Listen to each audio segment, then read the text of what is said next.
Arsii Kiristiinaa fudhachiisuuf waan Haile Sillaaseen godhe kana dhageettanii hin dhageenye.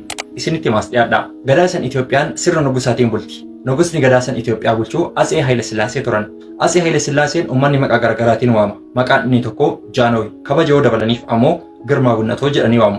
Namni baay'een garuu maqaa kan ittiin waamu malee hiika isaan beeku. Maqaan isaanii inni sirriin Tafarii Mokonnon. Gadaasan Itoophiyaan biyya kiristaanaatii jedhamtee waamamti. Nugus Haile Sillaaseen yaada kiristinnaa biyya guutuu fudhachiisuu kana dhugoomsuuf gaaf tokko namoota jajjaboo Arsii beeta mangistii yookiin masaraa ofiitti waamee ummata keessan ummata Arsii ni jaalanna, isaanis nu jaalatan. Jaalli isaaniif qabnuu fi isaan nuuf qaban kana hidda isaa jabeessuuf amantii kiristaanummaa ofiifis fudhaa ummatas fudhachiisaa jechuun manguddoota waamee isa bira jiranitti hime. Manguddoonnis ija keessa wallaalanii dhayee sin bahuu dhayaan si bahaa jechama jedhu yaadachuun Jaanooy yaadni isin kaaftan yaada dhugaati. Amaanaa isin nutti kennitanis amaanaa ulfaattu.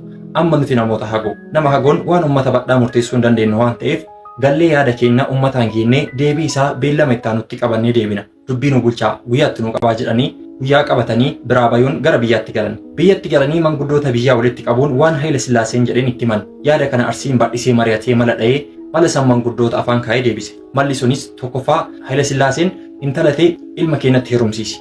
Lammaffaa maqaa gaallaa jedhu nurraa kaasi. Sadaffaa Phaaphaasiin kee guddichi kiristinnaa nu kaasee yoo ka'e loon harki keenya gorra'e haa nyaatu. Yoo kana goote kiristinnaati jettu ni fudhannaa jedhanii manguddoota Haile Sillaasee biraa ergaa qabattee dhuftee deebisanii ergan. Uummanni beekan kun qabxii sadiin tana Haile Sillaaseen akka hin fudhanne waan beekaniif cadhisanii duuchatti dinni jechuu irraa mala diduuf godhan.